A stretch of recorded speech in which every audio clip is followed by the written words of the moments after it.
मशरिक़ वस्ता में एक बार फिर आग लग गई। ईरान की जानिब से मुत्तहदा अरब इमारात की बंदरगाह फजीरा पर मिज़ाइल हमले के बाद अमेरिका का ईरान पर मिज़ाइल हमला, कई कश्तियाँ तबाह करने का दावा। इस बारे में आमिर रज़ा से बात करते हैं। आमिर भाई, कल ये खबरें सामने आई कि ईरान ने फजीरा पर मिज़ाइल हमला किया, वहाँ पर आग लग गई। उसके बाद अमेरिका ने अब ईरान पर हमला किया है, वहाँ पर किसी जजीरे के पास खड़ी कुछ कश्तियों को निशाना बनाया है। क्या तफसीलात है? देखें, फ़िलहाल तो जो ताज़ा तरीन इतलात हैं वो ये हैं कि ईरान का जो जज़ीरा है जैशम, वहाँ के करीब खड़ी कश्तियों को जो है निशाना बनाया गया है और इसके साथ साथ बंदर अब्बास पर भी धमाकों की आवाज़ सुनी गई है। यानी ये जंग जो है जिसको हम कह रहे थे कि इस वीक में शुरू होनी है, लास्ट वीक में मैंने ये बात कही थी कि अमेरिका हमला करेगा ही करेगा, फिर उसको मुत्तहदा अरब अमारात की तरफ लेकर जाया जाएगा। आज मुत्तहदा अरब अमारात में मज़ीद मिज़ाइल्स और ड्रोन्स को गिराए जाने की जो है वो ख़बर सामने आई है कि वहाँ पर मज़ीद फायर हुआ, लेकिन जो इसराइल का आयरन डूम दिया हुआ है उसने उनका दिफा किया। यानी ये मिज़ाइल्स कहाँ से आए, ईरान इसकी तरदीद कर रहा है। जो अमेरिका है उसके मुकाबले में वो कह रहा है कि उसने मिज़ाइल बोट्स को निशाना बनाया। ईरान की तरफ से ये बात सामने आ गई कि ये मिज़ाइल बोट्स नहीं थी, ये आम मुसाफिर कश्तियाँ थीं जिनको निशाना बनाया गया है। नुकसानात का अंदाज़ा किया जा रहा है और उसके बाद कालिबॉफ का यह बयान आया है कि अमेरिका को पलटकर ऐसा जवाब देंगे जिसका वो तसव्वुर भी नहीं कर रहा है, और जो गुजरेगा आपने हमत से उसको नुकसान अपना खुद देखना है। यानी आमिर भाई, ये सीज़ फायर ख़त्म हो गया है? मेरा ख्याल है सीज़ फायर ख़त्म हो गया। देखें, जब ये कल जो प्रोजेक्ट फ्रीडम का ऐलान किया था, हाँ जी, बिल्कुल। उस पर आज जो है अब्बास अरागची ने ट्वीट किया है जिसमें उन्होंने कहा है कि ये प्रोजेक्ट डेडलॉक है। यानी उन्होंने कहा कि वो जो मुज़ाकरात वाला मामला चल रहा था उसमें डेडलॉक आ गया है। इसकी बाकायदा ये तस्दीक है अब्बास अरागची की तरफ से। प्रोजेक्ट फ्रीडम को प्रोजेक्ट डेडलॉक कहना इस बात की तस्दीक है कि मुज़ाकरात की टेबल पर अब नहीं बैठेंगे, जंग होगी।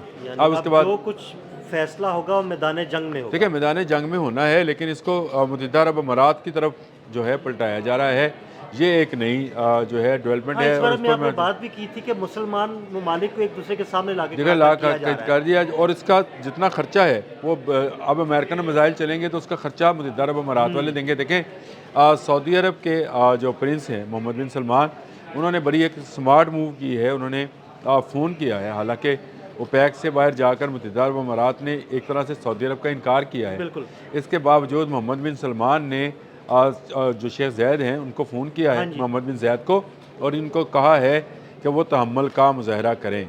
ये वही तहम्मुल है, आपको याद होगा जब रामको पर हमला हुआ था तो पाकिस्तान ने यह बयान दिया था कि सऊदी अरब से कहा था कि आप तहम्मुल का मुज़ाहरा करें, इसके आपको बाद में पता चलेगा। ये देखें, अब जो ईरान पर या फजीरा पर जो हमले हुए हैं उनमें ईरान कह रहा है कि हमने अमेरिकन बोट्स को निशाना बनाया था, हमने फजीरा पर हमला नहीं किया। तो फजीरा पर हमला किसने किया? हाँ जी, बिल्कुल। और क्या मुत्तहदा अरब अमारात में आने वाले ड्रोन्स जिनका दावा कर रहा है आयरन डूम उनका, क्योंकि इजरायली सुन्नी वहाँ पर बैठे हैं, वही कमांड एंड कंट्रोल कर रहे हैं, क्या वो ये बता सकते हैं ये कहाँ से आए थे? वो नहीं बताएंगे। आमिर भाई, ये वही सूरत हाल है जो पिछले एक हफ्ते से हम बात कर रहे हैं कि कोई भी ऐसा फेक ऑपरेशन किया जा सकता है अमेरिका या इसराइल की जानिब से ताकि दोनों ममालिक एक दूसरे के सामने आ जाएं। देखें, बहुत सारे मामलात हैं। आप मुझे एक चीज़ छोटी सी एक बताएं। एक जहाज़ को आग लगती है, ये जनूबी कोरिया का जहाज़ है, कहा जाता है कि इस पर ड्रोन लगा है।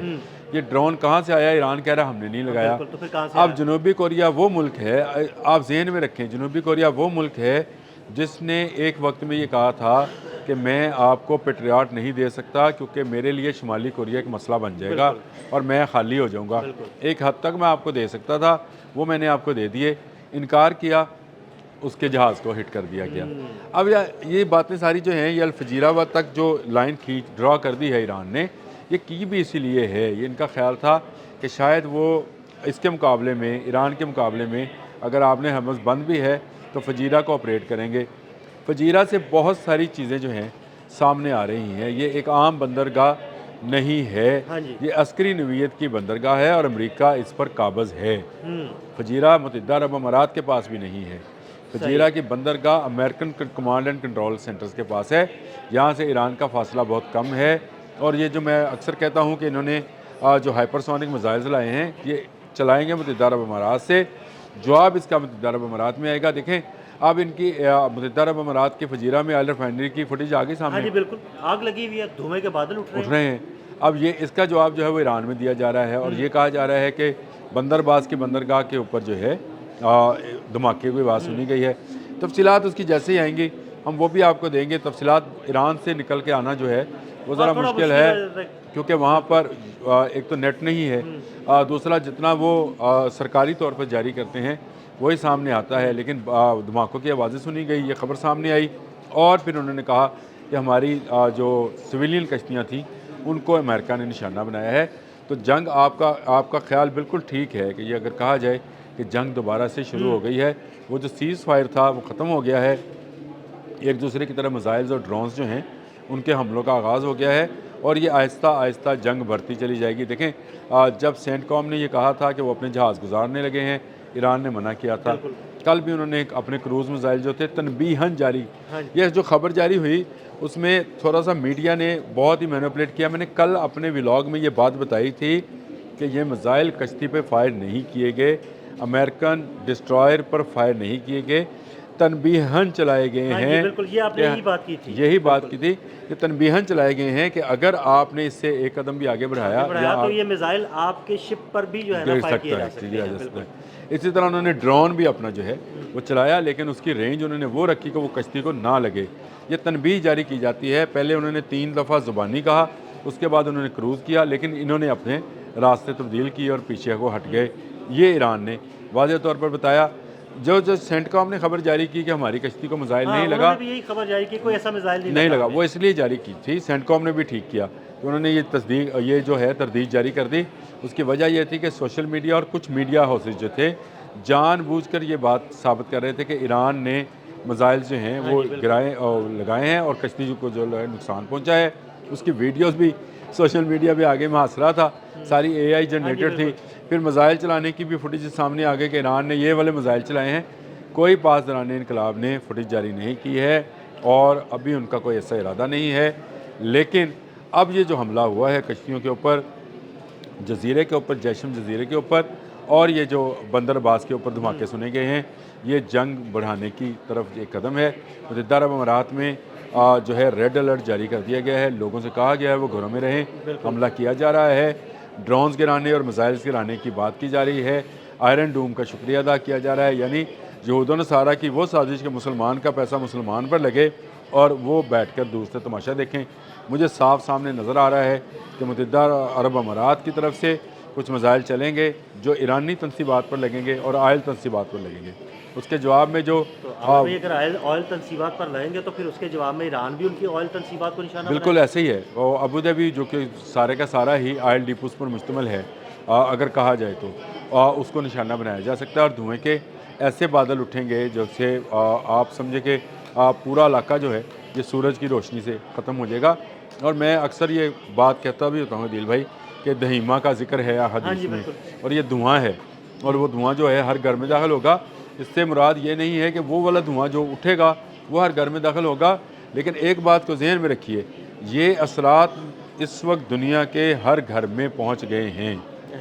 वो अमेरिका है, रशिया है, ईरान है, चीन है, पाकिस्तान है, भारत है, कोई मुल्क है, यूरोप है, महंगाई की सूरत में ये उसका असर पहुँच गया। इसका मतलब है धीमा जो है वो हर घर को मुतासर कर रहा है। और डोनाल्ड ट्रंप का ट्रुथ सोशल पर यह बयान कि मैं ये तवक्को कर रहा था कि बैरल जो है $300 पे जाएगा, अभी गया नहीं है। ये एक तरह की धमकी है जो उसने लगाई है और ये धमकी उसने यूरोप को लगाई है। और यूरोप को इसलिए लगाई है कि कल जो कैमरॉन हैं वो सदर हैं फ्रांस के, उन्होंने ये कहा है कि ईरान और अमेरिका आपने हमस को खोलें और हम कभी इस जंग के हक़ में नहीं हैं और यूरोप को अपना दिफा खुद करना है, अमेरिका के तसल्लुत से निकलना है। उसके बाद से ये $300 वाली ये जो धमकी उन्होंने कहा कि ये तो बहुत कम तेल जो है बहुत नीचे आ जाएगा, जंग बंद होगी, लेकिन यूरोपियन यूनियन कहती है कि ये जंग अगले चंद माह तक जारी रह सकती है। इसलिए तेल की कीमतें जो हैं उन पर नज़र रखें, इस इलाके पर नज़र रखें। लेकिन दहीमा का जो है वो मुझे नज़र आते हैं आसार। अगर मुत्तहिदा अरब अमारात ने गलती की और अपनी सरजमीन से एक भी मिसाइल चलाने की इजाज़त दी, जिसका वो बार बार कह रहे हैं कि हम जवाब देने का हक़ रखते हैं। देखें उनकी ईरान के साथ कोई जंग नहीं है, हाँ जी, जंग है अमेरिका इसराइल की ईरान के साथ। मुत्तहिदा अरब अमारात को इनको थैंक यू वेरी मच कहना चाहिए था। अगर वो आयरन डूम ना लेते और उसके बजाय ये कहते कि हमें ईरान के साथ कोई जंग नहीं करनी है, हमारे हाथ खड़े हैं, हाँ, तो और वो हम अमेरिका से बिल्कुल कहते महफूज हैं कि हमारी एयर स्पेस इस्तेमाल ना करो, आपको जहाँ से हमला करना है आप कर लें, हमारी एयर स्पेस इस्तेमाल करो, तो ईरान इन पर कभी हमलावर नहीं होगा। लेकिन अब जंग को बढ़ाया जा रहा है। आपने बिल्कुल ठीक कहा कि सीज़ फायर जो है ये ख़त्म हो गया। बहुत शुक्रिया आमिर भाई। आमिर भाई ने बड़ी तफसील के साथ इस सारे मामले पर रोशनी डाली। मज़ीद अपडेट्स के लिए हमें फॉलो करते रहें और कमेंट सेक्शन में अपनी राय से ज़रूर आगाह करें। अदील अहमद और आमिर रज़ा को इजाज़त दीजिएगा। अल्लाह हाफ़िज़।